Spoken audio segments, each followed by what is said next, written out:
बैठो और सीखो। Tissue and tissue system. Tissue and tissue system. Tissue का नाम लेते ही टिश्यू पेपर याद आ जाता है पहुंचने के लिए जो काम में लेते हैं। उसमें जो कैपिलरी होती हैं, एक सी कैपिलरी होती हैं। सारा पेपर एक जैसा होता है, किधर से ही आप टच कर लो वो पानी को सोख लेगा, टिश्यू पेपर। एनीवे, सेल पढ़ा अभी तक, और सेल को अपने पढ़ा, और सेल में ये निष्कर्ष निकाला कि सेल जो है एक यूनिट है, लाइफ की एक यूनिट है। मतलब स्ट्रक्चरल यूनिट भी सेल है, स्ट्रक्चर और काम की यानी फिजियोलॉजिकल फंक्शंस की भी यूनिट है। डाइजेशन है, एक्सक्रीशन है, रेस्पिरेशन है, ये फिजियोलॉजिकल फंक्शंस हैं, इनकी भी यूनिट सेल है। और हेरिडिटी की भी, जो पीढ़ियों की बात बताए, वो भी सेल है। डीएनए राजा जो डीएनए पढ़ा, यूनिट है सेल। तो जो एनिमल्स, तो फिजियोलॉजिकल फंक्शन, रिप्रोडक्शन की भी यूनिट यही है। सिंगल सेल एनिमल होते हैं, उसमें सारा सब कुछ काम, जितने भी फिजियोलॉजिकल वर्क हैं, जैसे एनिमल्स के अंदर अपने 10 सिस्टम पढ़ेंगे, digestion, excretion, skeleton, muscle, respiration, ये जो सारे, और रिप्रोडक्शन, सारे जो सिस्टम है 10 हैं, ये सारे के सारे जो काम अलग अलग बंटे में वो एक सिंगल सेल करती है। और फिर लास्ट में रिप्रोडक्शन भी सिंगल सेल करती है। अब प्रोटोजोआ मतलब प्रो मतलब पहले के, जोआ मतलब एनिमल, जंतु, जोआ जंतु। तो शुरू के प्रोटो वाले पहले शुरू के जो जंतु है, जैसे अमीबा, प्रोटोजोआ, जो आंख से नहीं दिखता है, माइक्रोस्कोप से देखना पड़ता है। अमीबा सिंगल सेल्ड है, तो सारे काम जो है, सारे के सारे काम जो है एक ही सेल में होते हैं। सारे काम करने के बाद में क्या, रिप्रोडक्शन करता है। रिप्रोडक्शन का मतलब 1 से 2 में, माइटोसिस, 1 से 2 में। फिर वो जीवन जीता है, सिंगल सेल 2 हो गई, वो दोनों जीवन जीते हैं। फिर 2 से 4, 4 से 8, 8 से 16, इस तरह से डिवाइड होता रहता है। इस कारण से ही कह देंगे अमीबा तो अमर है, अमीबा तो अमर है। अब किसका मरने के बाद में किसका संस्कार करोगे? वो तो नया बन गया भाई। जैसे जानवरों का संस्कार हो जाता है मिट्टी में, और में जो बॉडी का स्ट्रक्चर वो पड़ा है उसका संस्कार हो जाता है, अमीबा का क्या संस्कार करोगे आप? वो तो नया बन गया रिप्रोडक्शन करके, सिंगल सेल के अंदर ही रिप्रोडक्शन हो गया। इसलिए क्या कहेंगे हम कि अमीबा अमर है, इसलिए कहा जाता है ऐसे, अमीबा अमर है। किस सेंस में कि सिंगल सेल के अंदर ही सारी फिजियोलॉजिकल फंक्शंस होते हैं, और इवन रिप्रोडक्शन भी सिंगल सेल से ही, रिप्रोडक्शन से ही। इवन रिप्रोडक्शन तो सिंगल सेल से होता है भाई। मल्टी सेल एनिमल्स हैं, जैसे अपने मल्टी सेल एनिमल्स हैं, तो यहां भी मियोसिस जो सेल डिवीजन पढ़ा था, एक हैप्लॉइड स्पर्म इधर से आता, एक ओवम ओवेरी से इधर से जाता, हैप्लॉइड 23 क्रोमोसोम दोनों मिलते एक डिप्लॉइड सेल बनती है। एक डिप्लॉइड सेल जिसको जाइगोट कहा गया। जाइगोट, मेल फीमेल सेल के मिलने से जाइगोट, एक सेल। अब ये जो डिप्लॉइड सेल है, इसमें दुनिया भर का माइटोसिस होता रहता है, डिवीजन होता रहता है, और अपनी बॉडी बन जाती है, एम्ब्रियो बनता है, फिर अपनी उससे हाथ पांव वो सारे ऑर्गन, दिमाग वगैरह, लीवर वगैरह सब बनते हैं उस एक सेल से। तो चाहे मल्टी सेल एनिमल्स हो चाहे सिंगल सेल एनिमल हो, रिप्रोडक्शन तो भाई एक सेल से होता है, सीधी सी बात ये, सेल डिवीजन। और जो सेल डिवीजन है मल्टी सेल एनिमल्स के अंदर सेल डिवीजन है, वो बॉडी ग्रोथ में काम आता है। माइटोसिस 46 46 46 क्रोमोसोम्स की सेल्स जो है माइटोसिस में बनती जाती हैं आगे से आगे, वो बॉडी ग्रोथ में काम आती है ये। तो कुल मिलाकर ये है कि जो डिवाइडिंग सेल्स, जो अभी अभी बात कर, सेल्स डिवाइड होती रहती हैं, बॉडी ग्रोथ बनाती हैं डिवाइडिंग सेल्स। जो डिवाइडिंग सेल्स का जो ग्रुप है, वो ग्रुप एक संघ बना लेता है, ऑर्गेनाइजेशन बना लेता है। और अपने समाज में भी है ये कि फला समाज संघ, और तो और मतलब जो गली के किसान संघ, किसी भी तरह का कोई काम, कोई भी किसी किस्म की कोई भी आइडेंटिटी है, उसके ऊपर बहुत सारे लोग मिलकर कोई ऑर्गेनाइजेशन बना लेते हैं। नौकरी पेशा वाला नौकरी जो करते हैं, नौकरी को बेस बनाकर एक संघ बना लेते हैं, ऑर्गेनाइजेशन बना लेते हैं। और तो और एक गली के अंदर जो दुकानदार है, तरह तरह के दुकानदार है, वो भी गली ए संघ कि इनका व्यापार की जो आइडेंटिटी है उसके हिसाब से उन्होंने संघ बना लिया। तो ऐसे ही क्या है कि एक आइडेंटिटी के हिसाब से, कार्य के हिसाब से जो विभाजित जो सेल्स हैं वो एक अपना ऑर्गेनाइजेशन बना लेती हैं। कहने का मतलब कि वो स्पेशलाइज्ड ग्रुप ऑफ सेल्स बन जाता है, एक यूनियन बन जाती है एक काम के लिए।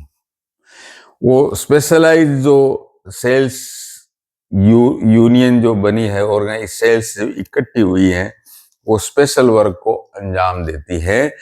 तो उस ऑर्गेनाइजेशन को टिश्यू कहा जाता है, टिश्यू कहा जाता है। ये पूर्ण मत से एक होती हैं, 100 की 100 आदमियों के संघ की तरह से। ऐसा नहीं कि दो विरोध में खड़े हैं, दो विरोध में बोल रहे हैं, दो वॉकआउट कर गए हैं, ऐसे नहीं। 100 की 100 का पूरा एक यूनियन, ये ऑर्गेनाइजेशन होता है जो एक ही काम को या स्पेशल काम को अंजाम देती है। वो जो सेल का ग्रुप है वो कहलाता है टिश्यू। और बहुत सारे टिश्यू जैसे यूनियन में होता है ना, संयुक्त व्यापार मंडल, टिम्बर का व्यापार है, आड़त का व्यापार है, मणिहारी का व्यापार है, कांच का व्यापार है, कोई सोलर का व्यापार है, उनकी अपनी यूनियन होती है, उनके अपने टिश्यू हैं।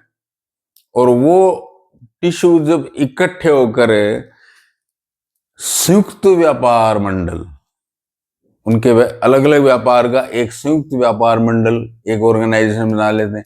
तो अलग अलग टिश्यू जो हैं वो एक संयुक्त हो जाते हैं, तब हम कहते हैं ऑर्गन। तब उसको क्या बोलते हैं?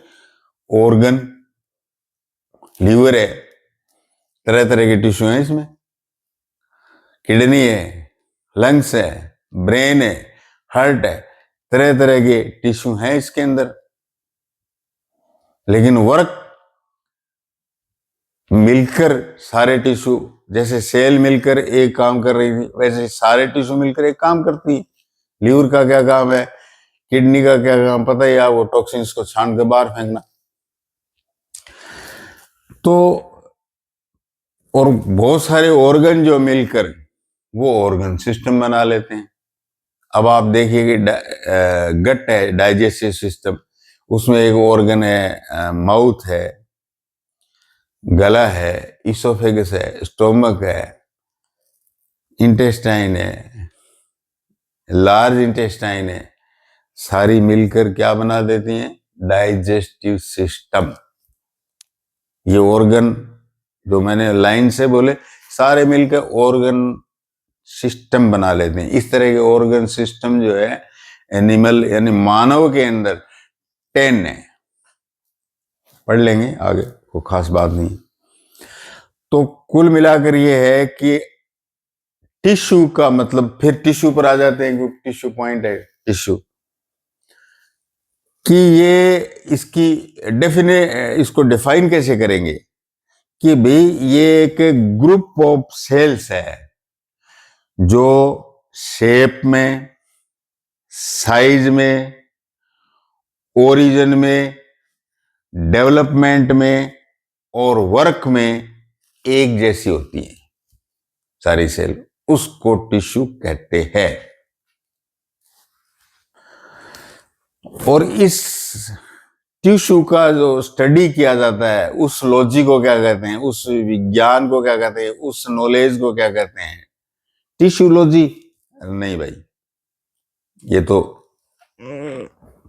गांव की सी डेफिनेशन होगी टिश्यूलॉजी।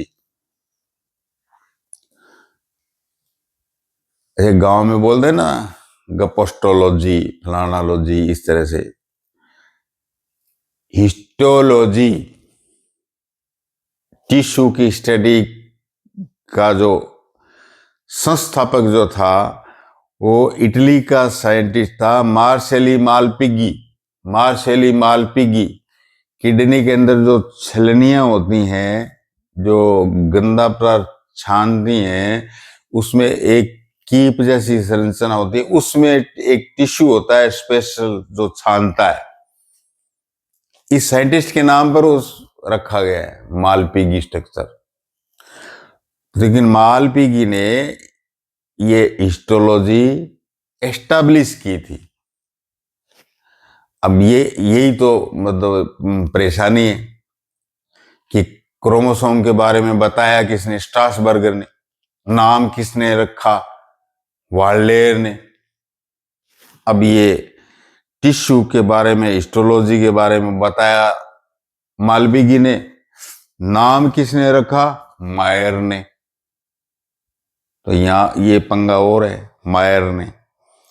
तो आज अपने क्या है कि एनिमल टिश्यू याद नहीं करके अपने प्लांट टिश्यू याद करते हैं। प्लांट टिश्यू दो भागों में बांटा गया है, मेरिस्टेमेटिक और परमानेंट। मेरिस्टेमेटिक हिंदी में विभज्योतिक कहते हैं, मतलब डिवाइडिंग।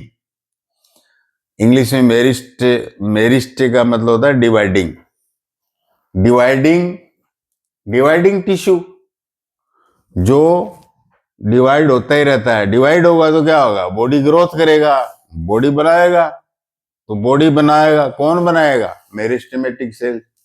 एक प्लांट को लंबाई में पानी सिंचो और सिंचो सब कुछ, लेकिन इस टिश्यू को स्वस्थ रखो, मेरिस्टेमेटिक को, प्लांट अपने आप ग्रो कर जाएगा। इसमें भी आगे क्लासिफिकेशन, एपिकल, लेटरल और इंटरकलरी।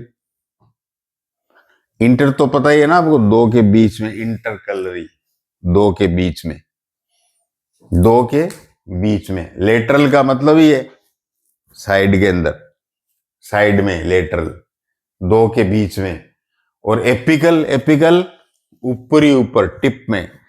जब प्लांट और एनिमल्स का डिफरेंस अपने याद कर रहे थे तो उसमें एक बात आई थी कि प्लांट्स की जो ग्रोथ है वो एपिकल होती है।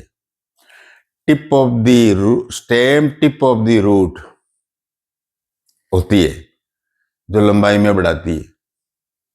ये पढ़ा था। और एनिमल में ये पढ़ा था कि ये सारी बॉडी में समान रूप से, यहाँ पर कोई टिप या बीच का या इंटरकलरी कोई संबंध नहीं है, सारा शरीर ही बढ़ता रहता है, बराबर रेशियो से बढ़ता है। जबकि यहाँ प्लांट्स में एपिकल मेरिस्टेम के कारण सिर्फ और सिर्फ टिप जो है वो लंबाई में बढ़ाती रहती है, तो ये लेंथ में वृद्धि कराती है एपिकल।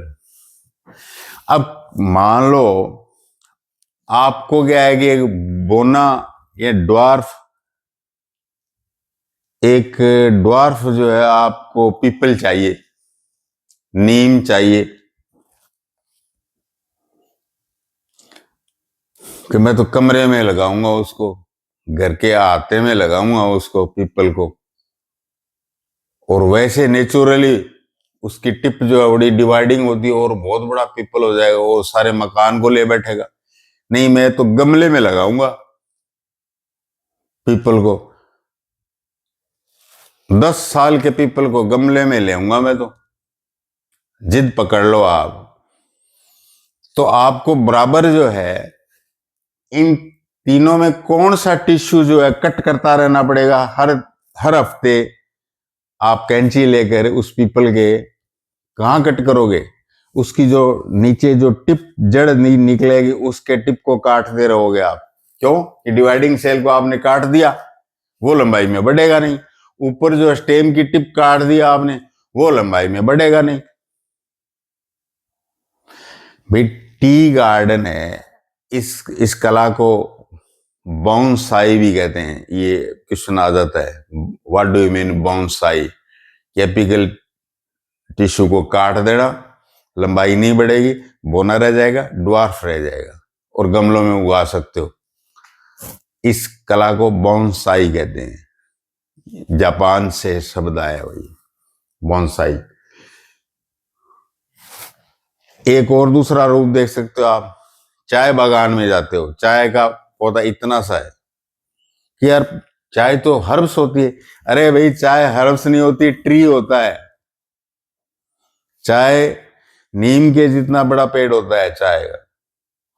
तो हमने तो इतना ही देखा है, वहां से पत्तियां बीनती रहती है, जो मजदूर औरतें हैं वो बीनती रहती हैं, टोकरी में डालती रहती हैं। क्या डालती हैं वो ऊपर की जो टिप पत्तियां एपिकल मेरिस्टम वाली चाय की पत्ती, वो काट काट के अपनी टोकरी में इकट्ठा करती रहती हैं। जो एपिकल मेरिस्टम खत्म हो गया तो वो बढ़ेगा कैसे?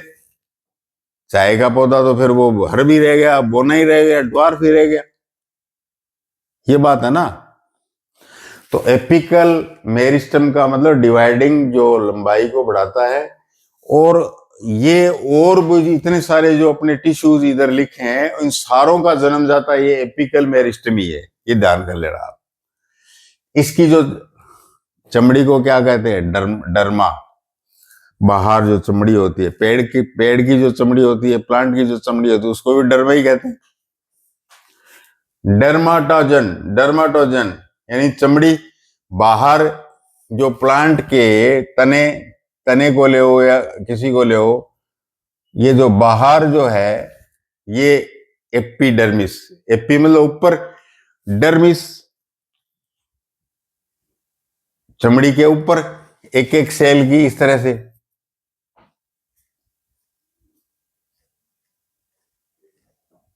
इस तरह से लाइन, सिंगल सेल, एपिडर्मिस। वो एपिकल मेरिस्टम की बाहर की जो वो बनाती है, डर्माटोजन बनाती है। पेरिब्लेम ये कोर्टेक्स बनाती है। भाई ये जो एपिडर्मिस है, इसमें स्टोमेटा भी होते हैं, उसमें क्या है कि हेयर्स भी होते हैं। ये कौन बनाता है? डर्मेटोजन। एपिकल मेरिस्टम से आ रहा है, एपिकल मेरिस्टम से आ रहा है पेरिब्लेम। तो ये क्या है कि एपिडर्मिस के नीचे हाइपो का मतलब क्या होता है? नीचे इस तरह की 2-3 सेल की लेयर होती हैं, ये हाइपोडर्मिस। मैं स्ट्रक्चर बताता हूं, जो आप तने को काटोगे और माइक्रोस्कोप के नीचे देखोगे। ये हाइपोडर्मिस नीचे है, ये हाइपोडर्मिस। और जनरल कॉर्टेक्स मतलब ब्लेम जो है ना, ब्लेम वो कॉर्टेक्स बनाती है। कॉर्टेक्स के भी 3 पार्ट बता दिए, हाइपोडर्मिस और जनरल कॉर्टेक्स और एंडो। एंडो का मतलब डर्मिस, अंदर वाली एंडोडर्मिस। ये पेरिब्लम से, एपिकल से निकला है पेरिब्लम, और ये इतना सारा जो रेड में बताया आपने, ये हाइपोडर्मिस, जनरल कोर्टेक्स और एंडोडर्मिस तक पेरिब्लेम से डेवलप होता है। अब आगे आगे जो है तीसरी, एपिकल से 3 चीजें निकल रही हैं, डर्मेटोजन, पेरिब्लेम, प्लेरोम। प्लेरोम। अब इस एंडोडर्मिस के अंदर जो संरचना है, इसको पेरी, ये प्लेरोम से पेरी, और ये जो बीचों बीच जो चीज है ये पित्त। और ये यदि इस तरह की सेल्स बीच में इस तरह से आ जाती है तो ये किरणें किससे निकल रही हैं? पित्त से निकल रही हैं, तो पित्त रेज। और इनके बीच में vascular bundle, pipe, pipe, vascular bundle. ये स्ट्रक्चर जो है ये प्लीरोम से डेवलप होता है। रेड वाला है ये कोर्टेक्स है, पेरिब्लेम से डेवलप होता है। डर्मेटोजन जो एपिडर्मिस, हेयर वगैरह और एक लेयर जो ऊपर है, ये डर्मेटोजन, इससे डेवलप होता है ये। तो एपिकल मेरिस्टम ओवरऑल इनके बीच में वेस्कुलर बंडल जो होता है, इसके बीच में ये डिवाइडिंग सेल्स हो भी सकती हैं और नहीं भी हो सकती। इसका नाम है कैम्बियम, अभी पढ़ लेंगे मैं, कैम्बियम, डिवाइडिंग सेल्स। ये जो है ये फ्लोएम, ये जाइलम। जाइलम का दूसरा नाम वुड भी है, लकड़, वुड भी है। और फ्लोएम ये खाने को नीचे से ऊपर से नीचे पहुंचाता है, फ्लोएम खाना, और ये नीचे से पानी को ऊपर ले जाता है।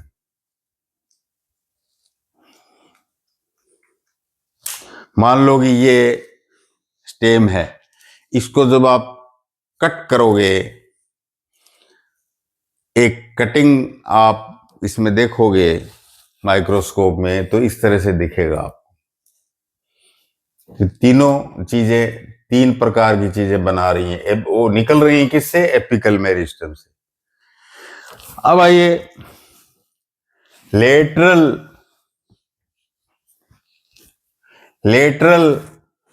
मेरिस्टम। लेटरल का मतलब है कि अरे भाई सीधा लंबा ही लंबा बढ़ जाएगा प्लांट, तो क्या होगा? आंधी तूफान आएगी या और आएगी, ओले गिरेंगे तो गिर जाएगा। स्ट्रेंथ कहां से आएगी? तो थोड़ा मोटा भी होना चाहिए ना। स्टेम मोटा कैसे होता है? किस कारण से होता है मोटा? लेटरल मेरिस्टम के कारण मोटा होता है। ये जो कैम्बियम पड़ा था वो लेटरल है। कैम्बियम पड़ा था वो लेटरल है। वो डिवाइडिंग होता है मेरिस्टेम, उसमें डिवाइडिंग कैपेसिटी रहती है सेल में। और कैम्बियम का काम क्या है? अंदर तो वेस्कुलर बंडल को मोटा करना, और बाहर कोरक कैम्बियम होता है। कोरक जो बाहर की एपिडर्मिस वगैरह को चौड़ा करता रहता है, इस तरह से छाल उतरती है ना, बार्क, वो कोरक कैम्बियम के कारण उतरती है। कोरक कैम्बियम नया बनता है, वो मोटापा लाता है, तो वो जो छाल है वो फट जाती है। फिर कहते हैं अपने कि एपिडर्मिस फट गई, इसको अलग कर लो, छाल, बार्क। कि सिनकोना की छाल से सिनकोन वेस्ट प्रोडक्ट निकलता है, मलेरिया को ठीक करता है, बार्क। तो ये प्लीरोम जो है, ये जो पेरीसाइकिल है, पित्त है, रेज है, फ्लोएम, जाइलम, कैम्बियम है, ये स्ट्रक्चर सारा कुल मिला के सारे को स्टील कहते हैं। स्टील घेरा एक इस तरह से, स्टील अंदर का घेरा, स्टील।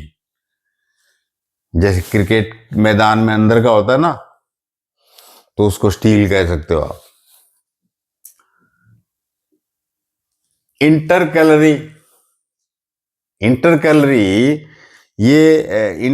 जो है ये एपिकल मेरिस्टम है, इसी का ही तो भाग है तीसरा, लेकिन पीछे छूट जाता है। वो तो एपिकल मेरिस्टम तो जल्दी जल्दी डिवाइड होकर ऊपर चला जाता है, ये पीछे छूट जाता है।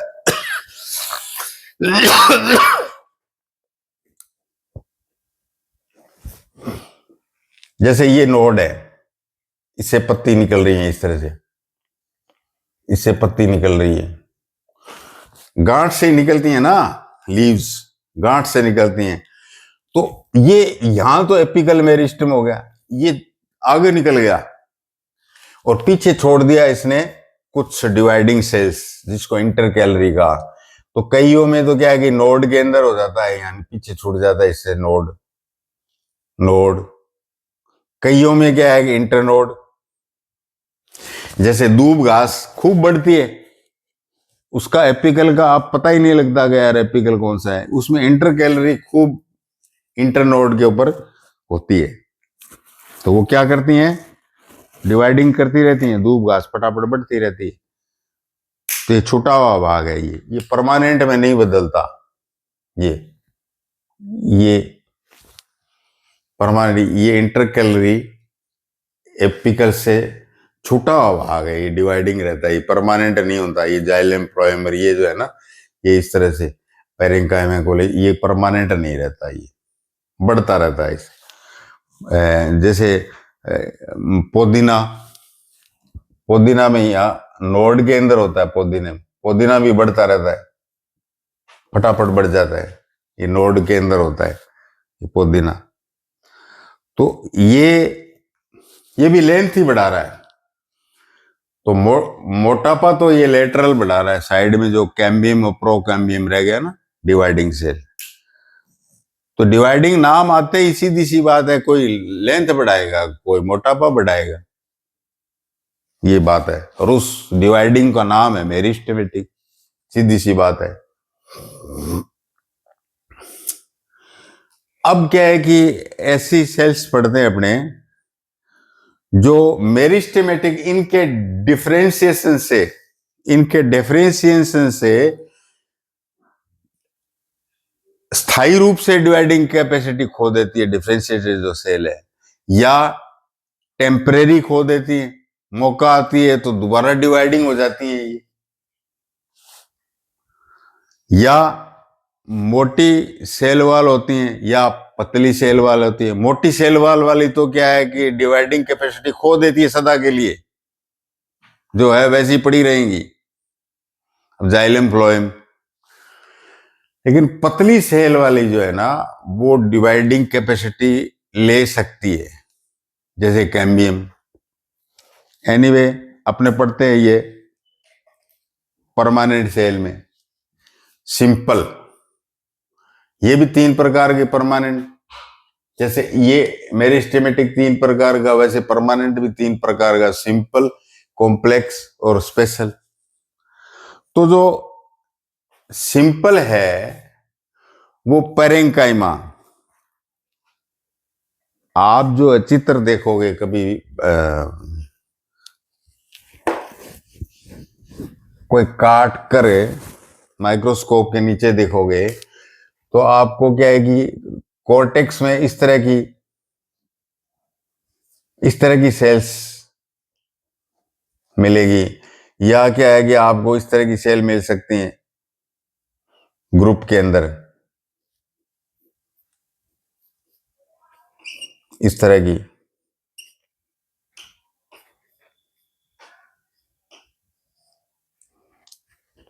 ये न्यूक्लियस, इस तरह की सेल मिलेंगी। इनकी क्या है कि दीवार पतली होती है, तो इसमें एक बार तो क्या है कि ये डिवाइडिंग कैपेसिटी खो देती है, लेकिन यदि जरूरत पड़े तो ये डिवाइड होने लग जाती है। इसको कहते हैं पेरेंकाइमा। काइमा का मतलब टिश्यू, पेरेंकाइमा, पेरेंकाइमा। काम, भाई काम तो देखना पड़ेगा ना, टिश्यू ये इकट्ठी क्यों हुई है सेल, क्या किस काम के लिए ये टिश्यू बना है, सेल क्यों इकट्ठी हुई है, स्टोरेज के लिए।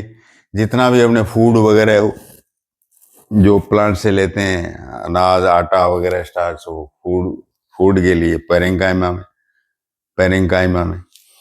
दूसरी जो है कोलेंकाइमा, ये क्या है कि टेंसिल स्ट्रेंथ देते हैं, हवा जाती है थोड़ा झुक जाती है इस तरह से ट्विग, और फिर वापस खड़ी हो जाती है, इधर आके हवा इधर रुक जाती है। ये इलास्टिसिटी या टेंसिल स्ट्रेंथ है, किससे आती है? ये आती है कोलेनकाइमा से। सिंपल जो परमानेंट टिश्यू में कोलेनकाइमा, कोलेन का मतलब एक, को का मतलब एक साथ। तो अब देखिए आपके यहां जो जहां टच होती हैं वहां थोड़ी डिपोजिशन बन जाता है इनमें। ये कुछ डिपोजिशन लिग्निन का, सेलुलोज का, हेमी सेलुलोज का, इस तरह से कुछ ज्यादा बन जाता है। लेकिन प्रकाश संश्लेषण कर लेती हैं, ये क्लोरोफिल होता है। तो इनको कि जरूरत पड़ी तो ये डिवाइडिंग बन जाती है, जरूरत पड़ी तो। और मेन काम इस प्रकार के टिश्यू का क्या है? जहां को होती हैं, साथ होती हैं कोलेनकाइमा, जहां को होती हैं वहां डिपोजिशन होता है मजबूती के लिए, टेंसिल स्ट्रेंथ देती है। ये बात है। अब जो है तीसरा जो है स्क्लेरेनकाइमा। स्क्लेरेनकाइमा, स्केलर मतलब जो मोटा है पत्थर टाइप, स्केलर, इसका नाम स्केलर है, पत्थर को स्केलर कह लो आप, पत्थर टाइप। ये स्केलेरेनकाइमा फाइबर भी हो सकते हैं और स्टोन सेल भी हो सकती है। ये फाइबर भी हो सकते हैं और स्टोन सेल्स भी होती है ये। अब आप कहोगे फाइबर, हाँ बिल्कुल, जो जूट का पौधा होता है उसमें ये स्केलेरेनकाइमा सेल ही लंबी हो जाती है, अभी आगे पढ़ेंगे अपने उसमें, और वो फाइबर जैसी, एक लंबी फाइबर जैसी बना देती है। जैसे मान लो ये जूट का पौधा है, एक लंबी सेल बन जाती है इसमें, और उसकी वाल जो है लिग्निन, हेमीसेलुलोज और इस तरह से बहुत सारे डिपोजिशन हो जाते हैं। वो फाइबर उससे क्या है कि बोरे बना लेते हैं, अपने गन्नी बैग्स बना लेते हैं फाइबर निकाल कर। स्टोन सेल्स, स्केलेरेनकाइमा में स्टोन सेल्स, नाम ही है पत्थर, तो ये तो कभी डिवाइडिंग तो हो नहीं सकती। ऊपर वाली हो सकती है पैरेंकाइमा, कोलेनकाइमा, ये नहीं हो सकती। ये तो पत्थर है, ये तो मजबूती देती है भाई। मजबूती कितनी? नारियल का जो कवर है ऊपर कितना हार्ड होता है, उसमें स्टोन सेल होती है। अखरोट का हार्ड होता है ऊपर, उसमें स्टोन सेल होती है। स्केलेरेनकाइमा है वो, स्टोन सेल। नाशपाती खाते हो आप, बीच में खाते हो उसको, कंकर से लगते हैं आपको, वो स्टोन सेल है, वो स्टोन सेल।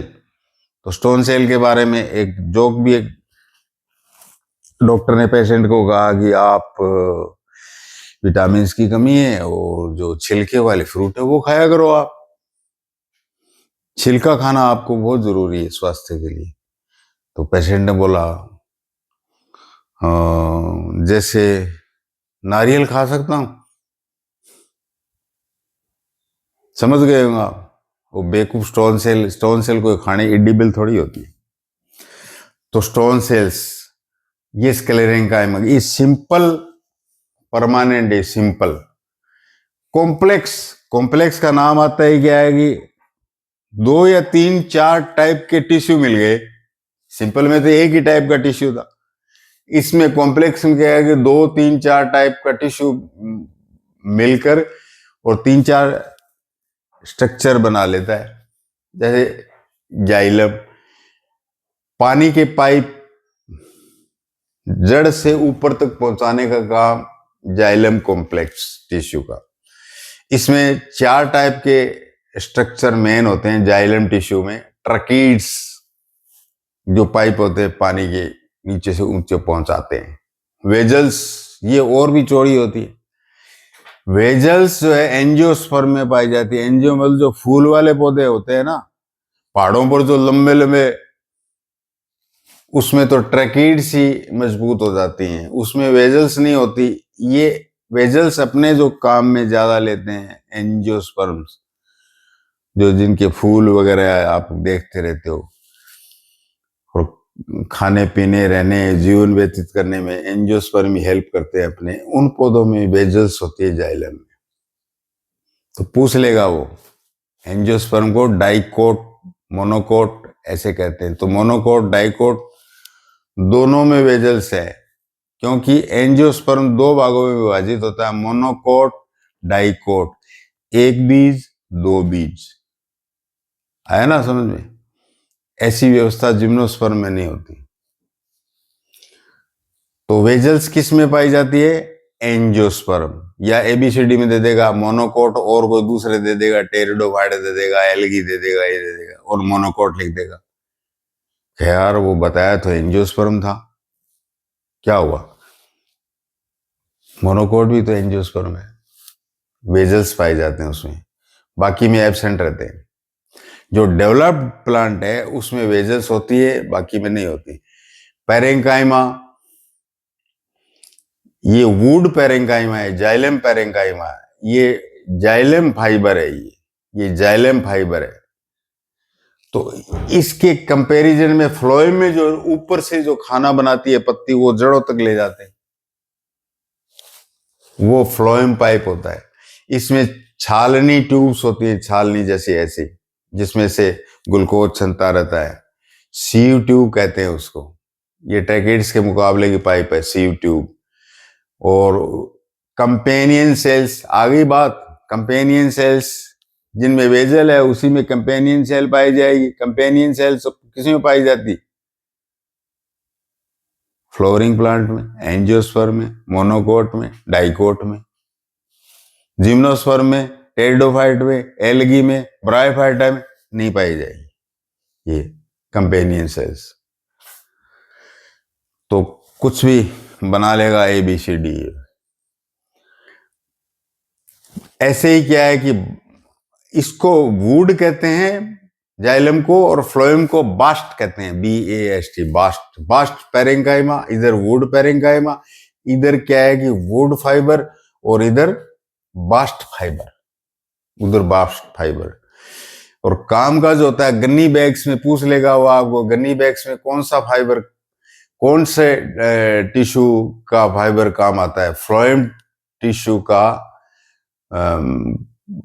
बास्ट फाइबर काम आता है। ये लंबा होता है, और इससे क्या है कि वो गन्नी बैग्स के कपड़ा बुन सकते हैं अपने फाइबर से। लिनन है, जैसे लिनन का कपड़ा, उसमें भी बास्ट फाइबर काम आता है। इस तरह से ये पूछ सकता है आपको कि लिनन, गन्नी बैग, इसमें कौन सा टिश्यू काम आता है?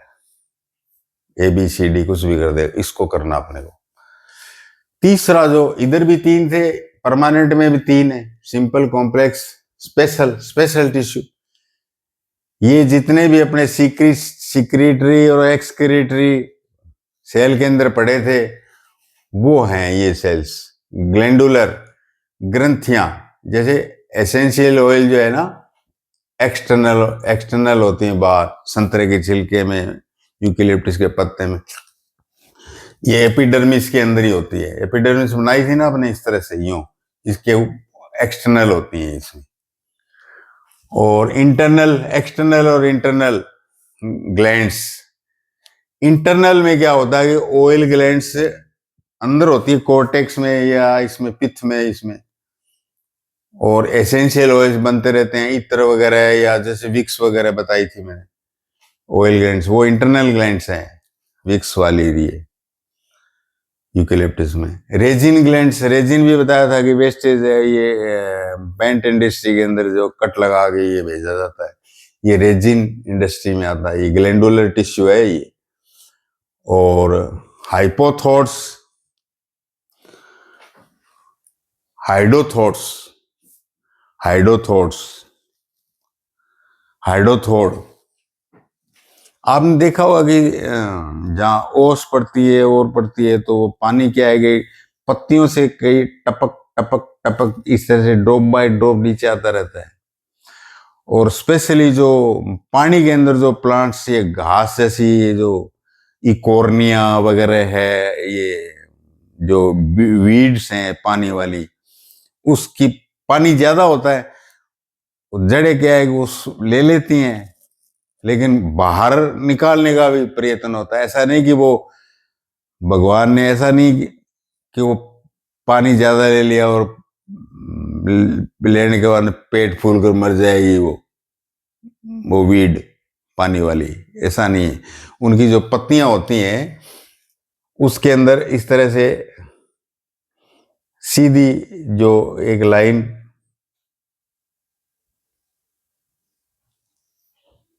ये मान लो पत्ती है इस तरह से, तो इस तरह से कैनाल सी होती हैं, और ये ऊपर से हाइड्रोथोर्स जो छेद है ये खुला रहता है और पानी इसमें से निकलता रहता है।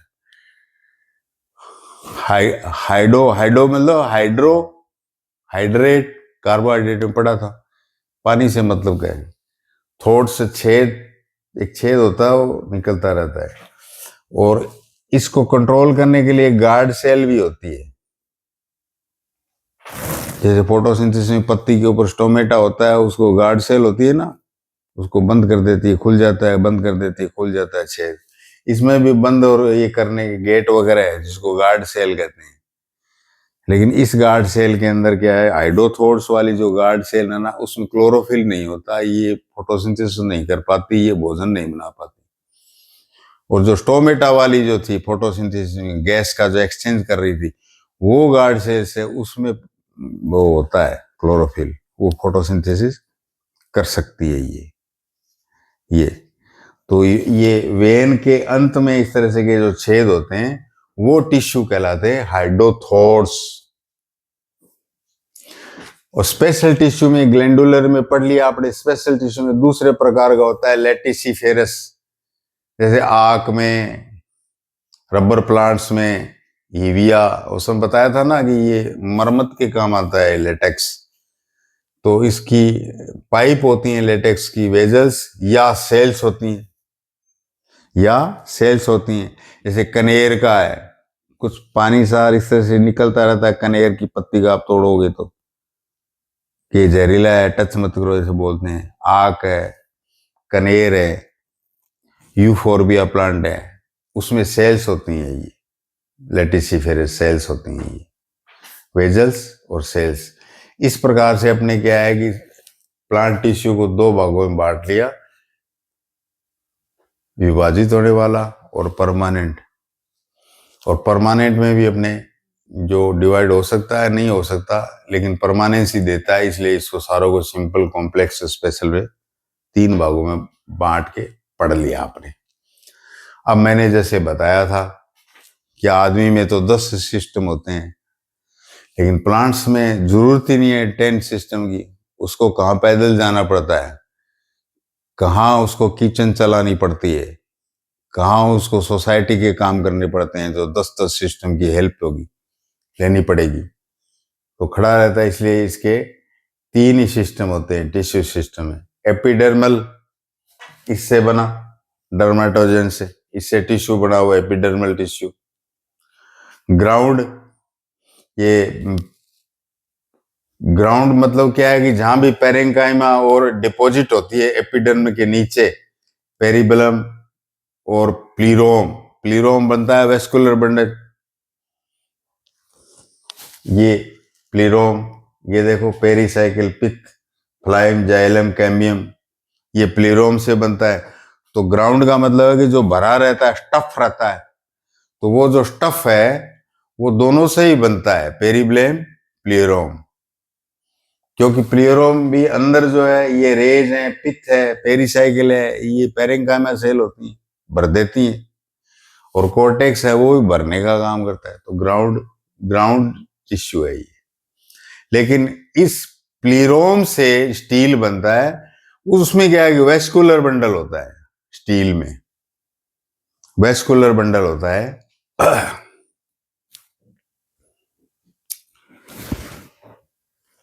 इस प्रकार से वेस्कुलर बंडल होते हैं स्टील में, यूं इस प्रकार से।